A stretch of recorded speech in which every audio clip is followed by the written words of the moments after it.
Welcome to the Brouhaha with Dale McKee and Marshall Wood. Two sports talking sports with those in the know on the Brouhaha Show. Good evening, everyone, and welcome to tonight's Brouhaha. 2021 is a few days in the rearview mirror, and 2022 is all in front of us. How's 2022 treating you so far, Dale? It's cold right now. It's cold. Man, 22 going to be a cold one? Is that a prediction? I hope not. One thing for sure, 21 is in the books, and all that's left now is the transfer portal, the NIL, restocking the proverbial shelves, spring practice. Then we'll line up and do it all again in the fall. Hail to the victors that we will talk about in the last segment. But now it's time to move on, and move on we will with tonight's guest, Billy Watkins. Tell us about our guest, Dale. Oh, listen, he's just a great writer. He started out writing sports at the Meridian Star back like in the late 70s, and he went to the Clarion Ledger, was a sports writer up there for many years, and then he moved over to writing features, and he can write about anything, Marshall. He's written about football. He loves football, but he also likes space. Like, Star Trek space, yeah, that kind of Star stuff. Trek, yeah. No, not making light. I mean, he's written the book. We're going to talk about that, I'm sure, but I'm excited about him. I've watched him through the years and have read him, and in the Clarion Ledger is how I got to know him. But this is a special treat for sure, Dale. As always, job well done. We're going to get to Billy shortly, but first, a word from our sponsors, and Dale and I will be back with Billy Watkins right after the break. Phillips Building Supply in Laurel, your hometown building supply store since 1954. We are locally owned and pride ourselves on helping our customers find exactly what they need. From foundations to roofs to doors and windows, Phillips has it. For tools, hardware, lumber, and plywood, visit Phillips Building Supply. Do you have any roof damage or missing shingles? Do you need a roof inspection to ensure your roof is functioning properly? Look no further than the roofing specialist Jackson Brothers Construction Services. We are here to service you with affordable prices, amazing customer service, and quality work you'll be proud of. Call us today at 251-295-6442. The Jackson Brothers Construction Services. They'll do you right. You heard it here first.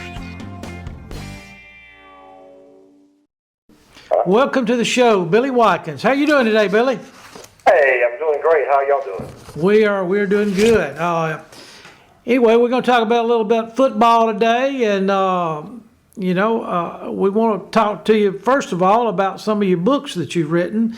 You're a long-time sports writer in Mississippi, but you're also a great feature writer for the Clarion Ledger for many, many years. And so, talk to us about your books. One of them I want to talk to you about is Bo Wallace, the quarterback journey through the SEC. Now, what I want to ask you about that, how hard was that to have access to Bo during that year? Well, first of all, thank you for the kind words, Dale, and I want to tell you, you keep me abreast of Mississippi sports. You are my source for Mississippi sports. If people aren't getting your sideline, they certainly need to. I read it every week, and I appreciate you doing that for everybody. Well, I do appreciate that, Billy. You really humbled me, but I've just tried to share that with a few of the weeklies around the state, and just to give them a little sports besides their local sports. But I do appreciate those kind words. But let's get back to Bo for a minute and just tell us how that all came about. You, I guess, zero in on Bo and getting him to agree to a book. It just kind of meant to be. I think I went to the spring game.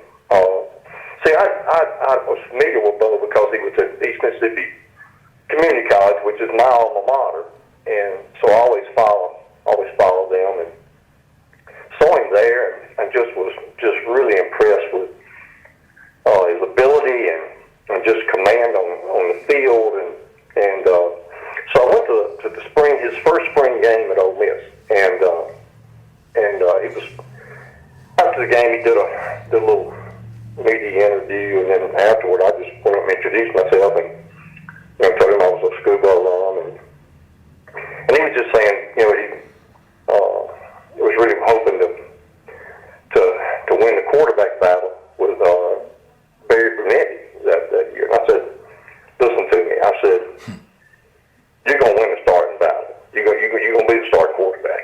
And when you leave here, your name's going to be all the way through the record books. I just believe that. And he looked at me so funny because he said, nobody's ever said that to me. And he said, I appreciate that. And I don't know, after that, it's just like whenever we would see each other, we just talk and that sort of thing. But when he, in the 2013 Egg Bowl, when he fumbled going in for what would have been, I guess, the time touchdown, I think it was, in overtime, I just saw him walk so slowly back toward the other end of the field. And I was just like, boy, that's going to be a long off season. And just something said to me, and you're going to write about it. So this book just kind of came to me, and so I just called him up and told him what I wanted to do, and he said, I'm in. He wasn't getting a dime for it. But what I wanted to do, the big picture of it was, I wanted to show people and inform people, what does an SEC quarterback go through on a day-to-day basis during an entire season? And I certainly learned a lot, and it made me appreciate the position, the pressure, the demand. You're trying to, make good grades. You're trying to have some sort of life, a little bit of life outside football, and but at the same time, you have the heart of thousands of people every week in your hands, and it's a lot of pressure. But he was very open with me. We'd talk a couple of times a week. He'd call me on Friday nights and tell me their game plan for the next day, what they were going to try to do, and that sort of stuff. And it just kind of worked out. And I owe it all to Bo. He was just so open and trusted me, and I just appreciate that so much. But that was how that came about. This is Marshall, but I'd like to ask you, I guess you probably forged through that process a pretty good relationship with Bo. Do y'all still maintain contact? We do. Bo will be a friend for life. Yeah. He just, Bo is, he's got an image out there, and then there's the Bo Wallace that I know and all, and he's a good-hearted guy, a really good guy. It was just so funny reading about Bo Wallace in the papers and listening to things said on TV and stuff. And then the Bo Wallace that I talked to that day and what he was talking about, what he was going through. So it was just like it was completely two different things. But the biggest thing was, I think, I told him, I said, you can trust me. And he said, well, I wouldn't do it if I didn't feel like that. So I think the biggest thing was that we both went through the whole process, which was months in doing this, and we just formed a bond, a trust bond. And those are special, and we'll be friends for a long, long time. I want to ask you this, and I'm going to cut back to Dale in just a second. But, one of the, catchphrases with him through the years has been good Bo, bad Bo. Now, how did he feel about that? I mean, is that something that registered with him or give it any thought or just didn't even register? He absolutely despised it. That's what I figured. He did not. He said, he would text me and say, did you see where so-and-so threw 5 interceptions this weekend? Is he going to be bad this week? He said, of course not. That's reserved for me. Bless his heart. Well, it got under his skin. Yeah. It did. I bet it did, but it almost like it sounds to me when you were writing that book with him that he could vent to you a little bit. Maybe he couldn't vent to anybody else. Was that the case? It's interesting you say that, Dale. It was. He told me one time, he said, you know, you're my psychologist, right? Send me a bill. Decent. You know, but really, I think it did help to have somebody to talk to who's not a family member or connected to the team or something like that. Just a vent. You know, all those need somebody to kind of lay it on the line with about how things are going in life, and I guess for a few months I was kind of that for him, but it was a pleasure. It really was. He did everything that I asked him to do. He was always. I told him beforehand. I said, "Now there are going to be weeks that you don't want to talk to me." I said, "You may have a bad game," or what. He said, "No." He said, "I promise you, I'll be there." And he was. He always answered the bell. Great interview. Well, listen, just touch base on the Apollo missions and how you got into the space writing business. Yeah, this ought to be good. that was. I know that kind of caught people off guard a little bit, but I was a huge space fan growing up, watching all the launches and when way back in Mercury and then Jimmy and then Apollo, and I was just always a huge fan. I don't know. I was at the paper and features, and it was coming up on I think it was a 25th or 30th anniversary. I can't remember of the Apollo 11 landing, and we wanted to do a kind of a special couple of pages about it. And so I said, let me see what I can find somebody to talk to. So I said, well, Neil Armstrong's not going to do it. I said, what I need to do is find an astronaut who he's been to the moon and is not interviewed to death. So I picked John Young because he's probably the most celebrated astronaut we've ever had. And you can read his bio and it'll blow you away.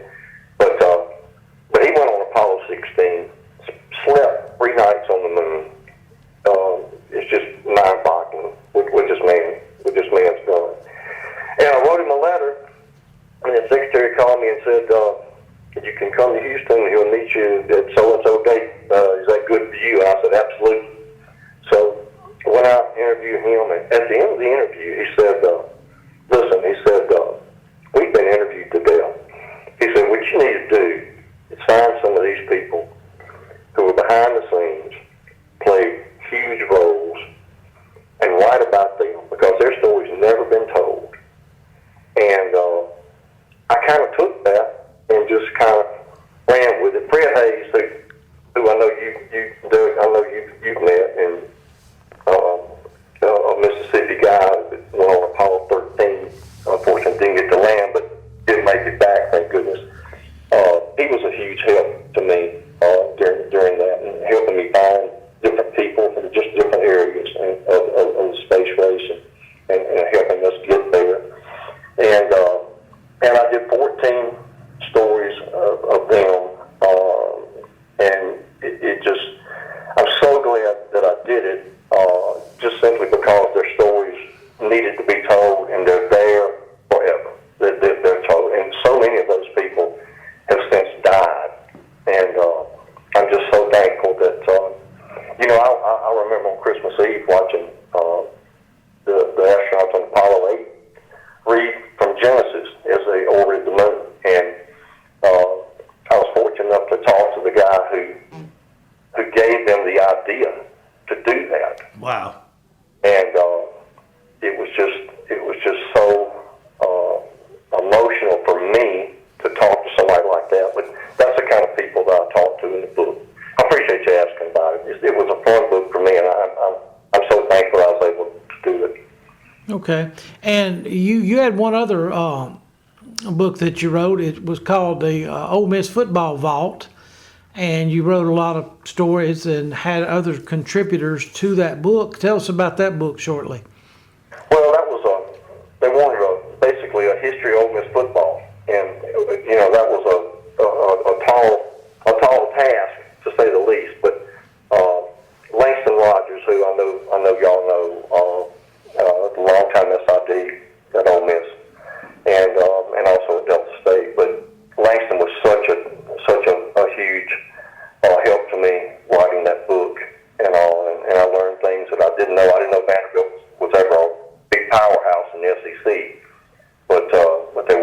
That is surprising. Yeah, it is. It is. They were tough. Ole Miss had a hard time beating them. Everybody in the league had a hard time beating them. But it was a demanding thing to do because I had a pretty short deadline and all. But I got it done and it's done well and I'm glad I was able to do that. I learned a lot about Ole Miss football. Okay. And listen, and wrapping up, you do a lot of writing still. Tell us about your, where people can follow you. You have a podcast, or are you thinking about writing a new book? Do you do news features, or you just stick to sports writing these days? Okay, I'm writing right now for MississippiScoreboard.com, and it's just all lowercase, MississippiScoreboard.com, and we try to focus on Mississippi sports, everything from high school to college, and I have some great people I'm working with. Robert Wilson, long time with the Clarion Ledger, does a lot of writing for us. Got Robert Smith, who's a great photographer. That's at a lot of games and stuff. Hayes Collins does a great job on videos and stuff like that and photos. But we got a good staff, and I'm happy to be part of it. I'm on Twitter, Billy Watkins 11, and that's my Twitter handle, and that's about. And I'm on Facebook as well. People can find me, no problem. Is that 11 numerical or spelled out? Numerical. Okay. Yeah, Billy Watkins 11. Gotcha. Yeah. Mm-hmm. Okay, well, Billy, we're out of time, and we were going to ask you about Deion Sanders and Ole Miss and State and Southern, but listen, we'll have to save you for another show. We do appreciate your time with us today. I've known you for a long time. I've followed your writing since the 70s and late 70s, and tell everybody what your hometown is. My hometown is Golson, Mississippi. Golson. All right. Well, what's it close to? What's it close to? Close to Macon, which is between Columbus and Meridian. Okay. So, all right. East Central Mississippi. I got you. And hey, I'll tell you what. I'm so proud to be a Mississippian. I love this state. And I know y'all do too. Well, we thank you, and you've contributed great to our history with your writings, and like I said, anytime anybody reads something that you wrote, you can put it in the bank, and we do appreciate your time. Thank you so much for joining us today. Thank y'all. I appreciate it. All right, thanks again. We appreciate you. Okay, bye-bye. Yes, sir. Billy was all that was advertised, and I got to know him through his work at the Clarion Ledger, but he's far beyond that. What an interesting and talented guy. Great job, Dale, and all thanks that we can muster to Billy for being with us. We're going to take a break right now, then we'll be back for our final segment of tonight's Brouhaha after these words from our sponsors. Do you have any roof damage or missing shingles? Do you need a roof inspection to ensure your roof is functioning properly? Look no further than the roofing specialist Jackson Brothers Construction Services. We are here to service you with affordable prices, amazing customer service, and quality work you'll be proud of. Call us today at 251-295-6442. The Jackson Brothers Construction Services. They'll do you right. You heard it here first. Phillips Building Supply in Laurel, your hometown building supply store since 1954. We are locally owned and pride ourselves on helping our customers find exactly what they need. From foundations to roofs to doors and windows, Phillips has it. For tools, hardware, lumber, and plywood, visit Phillips Building Supply. Welcome back, everyone, for tonight's final segment. In reflecting on our talk with Billy tonight, anything you want to expand on, or I got a word for you, Dale. Observate about. Now, being a writer, you like that word, Dale? Observate? You ever heard that word?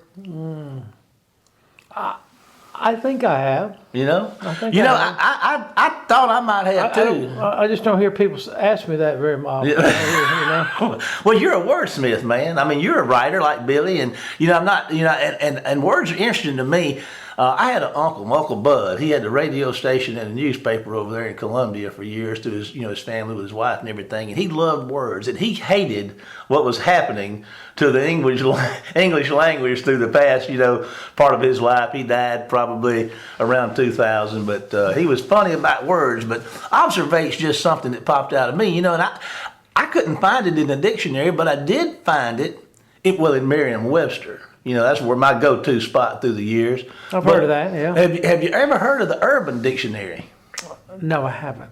Well, it's in the Urban Dictionary, observate. Okay. And I'm going to share this a little bit. You know what it means? The Urban Dictionary first is kind of interesting. You being a word guy, you might want to check this out. It's a crowdsourced online dictionary for slang words and phrases operating under the motto, define your world. Define your world. It was founded in 1999, and let's see here, as of, 2014, they had over 7 million definitions with around 2,000 new entries being added daily. And they've even used this dictionary in the courts in the UK and in the United States to determine what was actually being conveyed through the language of the street. That's very interesting. Pretty interesting. You look in there. You might want to write a book on the Urban Dictionary. Okay. Maybe not. Okay. You sure are easy to get along with today. I guess, we're not going to talk about, we are going to talk about that. We're going to talk about that. Last night. No, tonight. I don't even know what day it is. What day is it, Dale? This is the time to say goodbye. It was last night. The game was last night. Yeah. College football championship game, Alabama versus Georgia 2.0, 21-22. Did it work out like you expected? Well, we talked about it. I mean, Georgia was eventually going to beat Alabama. Yeah.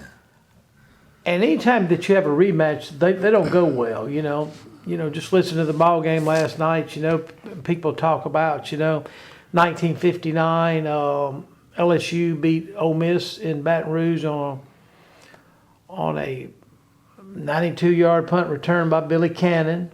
Yeah, we talked about that with your buddy. Yeah, and then 6 weeks later, they played in the Sugar Bowl, and Ole Miss manhandles them. Back in 2011, LSU wins that 9-6 game in Alabama. They meet up in the rematch in the Sugar Bowl, and Alabama beats them 21-0. But what I'm saying is, usually in rematches, the losing team seems to win by double figures. Yeah. And last night, Alabama wasn't themselves in the second half. Their quarterback threw multiple interceptions for the first time in his career, which is surprising. He had 2 last night. Alabama couldn't run the ball in the second half when it got close to the goal line. Robinson, who had over 200 yards against Cincinnati, was held to 68 yards. That's about 3 yards a carry. So Georgia made the adjustments that they had to do, but, Georgia got some good coaches too. They got Todd Munkett, used to be at Southern Miss. They got sir. Matt Luke, that used to be at Ole Miss, and of course they got Kirby. They've got a good coaching staff too, and they've got good players. So it surprised me a little bit, but I thought that Georgia, the quarterback, he's the first walk-on since 1997 to beat a walk-on quarterback to beat a Nick Saban team since 1997, and that guy was who? Yes, you're right, Brian Greasy from Michigan. Right. And Brian Greasy probably shouldn't have been a walk-on, but well, I didn't realize he was a walk-on. He was a walk-on to begin his career because he wanted to go to Michigan. They didn't have scholarships, and that's where he ended up going. So, but these rematches usually don't go well for the team that won the first game. Well, on a personal note, Dale, I take my football pretty seriously, particularly when I was playing. I was at the high school playing in Tennessee, and we played for a state championship my sophomore year, won my junior year, and then we're really in the hunt and undefeated, basically going into my senior year in the playoffs. And we played our arch rival in the regular season, and we had like 535 yards rushing. I don't beat them about 4 touchdowns. And then we got to them in the playoffs, and guess what? Guess what happened? You couldn't run the ball. We couldn't run the ball, and we ran the wishbone. So I mean, they shut us down, and they beat us 29-7 in that playoff game. And then I hadn't forgotten it. I still think about it, not daily, but on a weekly basis. But you talk about running the football. Georgia ran the ball for 140 yards last night. That don't sound like much, but Bama had 30 yards rushing. On 85 plays. Of course, they threw it a lot. They had 389 passing. But anyway, what a great win for Georgia. And I want to ask you this, Dale. We hear it talked, and do you think a couple of things? I've talked to people, and I like Alabama and respect Alabama, and I pull for Alabama an awful lot. But some people say they're tired of Alabama winning all the time. Do you think that this is good for football for somebody else to win a national championship? I think it is, and the thing about it is, people you hear they love winners, but then they also get tired of winners. I can't explain it to you. It's like the New York Yankees. People. They want them to win, but then they want them to lose. Yeah. I mean, I'm sure that's the same way with Alabama. But I think Alabama's got a great program. And I think they'll be back, but I think it might be good for college football in general, because everybody bashes on the SEC from everywhere else in the country. Well, that's the second question I was going to ask you about the football and the SEC.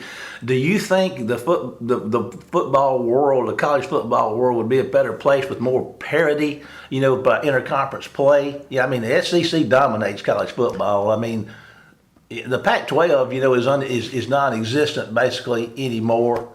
Maybe Lincoln Riley can change that at Southern Cal. I believe Southern Cal's a sleeping giant, and I think it'll be good for football if those guys get going again. I'm not saying they're going to like it, but I think it'll be good for the game. I think it will. I think you have to have teams from every region, but I don't remember people bashing on Nebraska back in the days when they run up and down the field and beating people 55-0 in national championship games, So, but it's just one of those things. But, they talk about expanding the playoffs. Well, you look at the College World Series in baseball. 5 SEC teams out of 8. I mean, what are you going to have to expand the payoffs? They're going to be really mad if you expand them to 8 or 12 and you have about 8, SEC teams in there, So, it's just a phase. Everybody goes through it. I think SEC has upped the level of football, maybe, the way they do things. I think people are copycatting them, and I think these other teams like USC and Notre Dame, Ohio State, they're always going to be in the hunt. Here's an interesting thing I found some time back, and it's talking about the best college football teams of all time by winning percentage. Now, grant you this was put together in 2019, but in the grand scheme of things, I don't think these percentages are going to change materially, in the last couple of years when you're looking at the history of college football. Who would you say the winningest by percentage college football team in history is? Well, I would have just looking at your list there. I would think that you're going to look at folks from the Big Ten like Ohio State and Michigan. You're going to look at Notre Dame, and you're going to look at say Oklahoma, because when Bud Wilkinson was there, they won all the time. Then you're going to have your Texas and USC's and Alabamas. Yeah, well, you're right. The number one is Ohio State University with about 73% winning percentage. Number two kind of surprised me a little bit. Boise State. I'm talking about the winning percentage of all of history. Boise State sitting there with let's see, 0.7295 for Ohio State, 0.7294. That's pretty close. And you drop down to Michigan in third, number four, Notre Dame fourth, and Alabama number 5, Oklahoma, Texas, Southern Cal, and Nebraska. You've mentioned all of those. We get down the list a little bit. Let's look at the other end of this thing, Dale. In 50 is Troy. That's pretty impressive. 50's Troy. Yeah, 50's Troy. Let's come down here in the middle. Bowling Green is 42. Louisiana Tech, 41. Listen to this. To the top, baby. The University of Southern Mississippi sitting there at 37. How you like that? That's pretty good. But yeah, but I just thought that was interesting. Looking at the winningest ones. You got something you want to look at? Michigan State is 25. Oh, I thought that was Mississippi State. I'm sorry. Now I'm afraid that We didn't make it. I'm afraid not. We didn't make it Ole Miss and State. But now Southern Mississippi did. I'm kind of proud of that, being an old Southern Mississippi fan. That is pretty good research you did there.